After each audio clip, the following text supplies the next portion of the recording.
Hello, my name is Arlene Rieger, and I'm here to perform a neonatal newborn assessment on Amy, who's a 7-day-old infant who presents to the clinic brought in by her mom for follow-up after discharge from the hospital.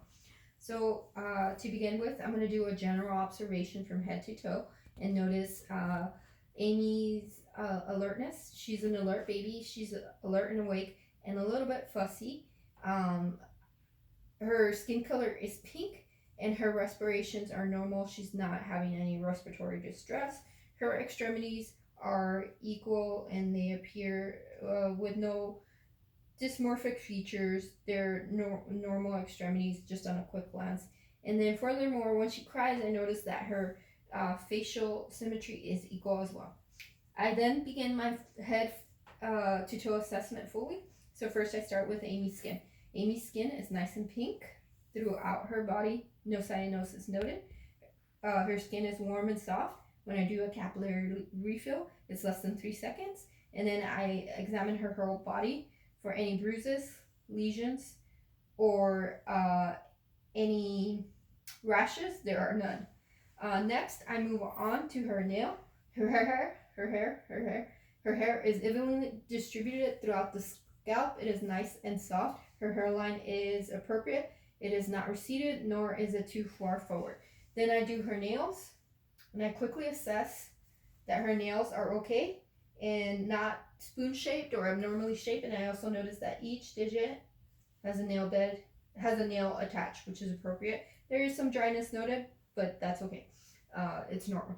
I move on to her head and her neck. Her head is well rounded. I don't see any major masses or lesions on it. And then in addition to that, it's appropriately sized. It's not microcephalic or hydrocephalic. I palpate her anterior fontanelle. It is normal. Then the cranial sutures, then the sagittal sutures, then the posterior fontanelle. They're all normal. So next, I move on to her neck. There's no lymphedema noted to her neck. Her neck is nice and soft and supple, and no, it's short, but it's appropriate for a baby. Then I move on to her sternomastoid muscles on her shoulders. They are even with one another and normal. And then I palpate her clavicles. There's no crepitus, so she doesn't have a broken clavicle from this exam. They're normal. And then I rotate her head to rule out torticollis, and she has appropriate neck flexion. So next, I move on from the neck to her eyes, ears, nose, throat, and mouth. So her eyes are appropriately distanced apart. Her pupils are equal and symmetrical just upon assessment, upon observation. There's no drainage noted from her eyes. Her eyes are not symmetrical. Her eyes line up with her ears, so her ears are not low set. The eyelids do not have an epicanthal fold, and her eyelashes are normal. And so then I will go ahead and assess for the red reflex, and I shield her eyes. I turn off the light. Okay, red reflex assessed, so it was elicited, and red reflex elicited. And then while I'm here, I also test pupillary reaction, and it's equal and reactive to light. So then I move on to her ears. They are both symmetrical. When you fold down the pinna, it pops up and rebounds very nicely and quickly. And then there's no masses to her ears, and they are not stuck to the back of her head. I look at her nose. It is midline. The nose, her bridge of her nose is not flat. The nares are patent and equal and symmetrical. When I occlude one nair, she can breathe through the other, and the same happens on the opposite side. And then when I occlude her mouth, she can breathe through both nares, so there's no cranial atresia. I then kind of make her cry. I look in her mouth. Her tongue is midline. Her tongue is midline, and the palate is intact. And I just feel really quickly to make sure that the palate is intact, and it is. I look at her uvula and it is normal. It is not split in half. And then I elicit the gag reflex and it is appropriate. Her oral mucosa in her mouth is nice and pink, not cyanotic, so that's normal. I move on to the chest. And so in the chest area, we just look at her lungs really quickly and her rib cage and make sure that her rib cage is symmetrical, that she's breathing comfortably, that she doesn't have respiratory distress, and she doesn't have any retractants, which are not present on Amy. And then there's no masses in her chest. So then we auscultate. And so we do listen to heart sounds first. S1 and S2 noted no pathological murmurs, regular rate and rhythm on the heart rate. Her lung sounds are clear bilaterally, and again, she's comfortable breathing. So that completes most of her lung assessment. I move on to her heart and cardiovascular assessment. I don't see any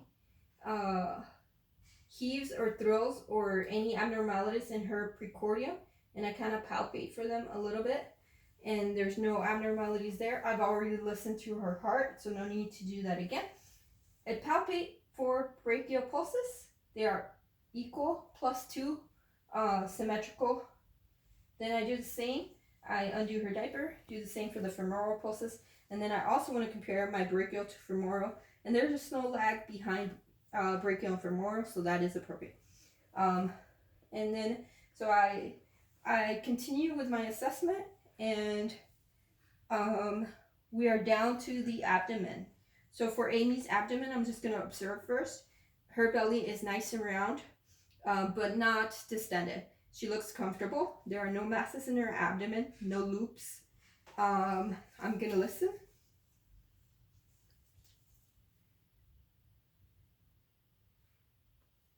Bowel sounds heard on all 4 quadrants. Her umbilicus is midline.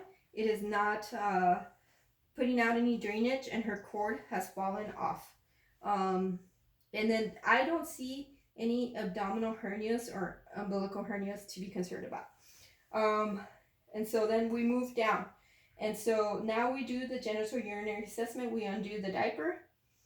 I palpate the groin for any inguinal hernias. There aren't any.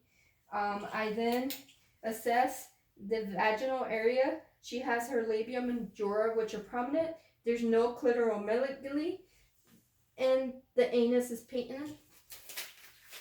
And we move on quickly, wash our hands, everything. And that really completes her genital urinary assessment. Mom reports she voids and everything, so we're good there. No abnormalities. Next, we move on to the musculoskeletal assessment. And so for the musculoskeletal assessment, first you want to observe the baby's tone. She is flexed at the elbows, at the hips, and at the knees, which is appropriate for a term baby. I'm going to check her flexion at her knee, at her wrist and her elbows, and check that she has appropriate flexion, and she does. I'm going to also check all of her movements with her extremities and make sure they are equal and symmetrical, not symmetrical, but equal. And she moves all extremities equally. And then in addition to that, I'm going to make sure that her limbs are symmetrical. Upper extremities are symmetrical, lower extremities are symmetrical, and they are appropriate in ratio to her body. So they're not too long or short. Then I check all of her digits in her upper extremities. There's no single dactyl, polydactyl, anything like that, and she separates all fingers. And same with the bottom. No single dactyl, polydactyl on the lower extremities. I also check for her creases, appropriate creasing at the upper extremities at her hands, and appropriate creasing at the bottom. And so yeah, normal musculoskeletal. I turn her around. The spine is midline. There's no deviation, no scoliosis, no sacral dimple. And then we move on to the neuro and different reflexes that we have to test. First, I test Amy's alertness by stroking her cheek. She responds appropriately. Then I test the sucking reflex. She responds appropriately. Then I test the grasp reflex. Appropriate response. She grasps my finger.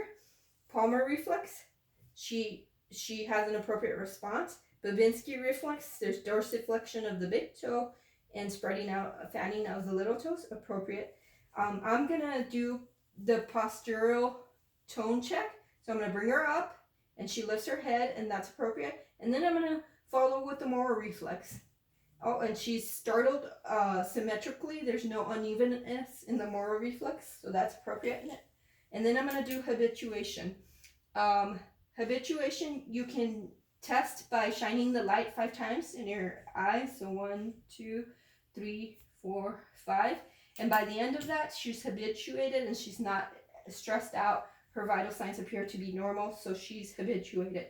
And then I'm going to move on to the hip dysplasia part of the assessment. So I'm going to do Barlow and Ortolani maneuvers. First, you do Barlow, and you adduct the legs medially and hips medially, and then you posteriorly push the thigh up, and there's no clicking. And then for Ortolani, you abduct the hips outwardly. You make sure that you bend at a 90-degree angle those knees before you abduct, and there's no clicking there. So that eliminates the actuality of hip dysplasia. She doesn't have any hip dysplasia. And that's it. That is all of my assessment.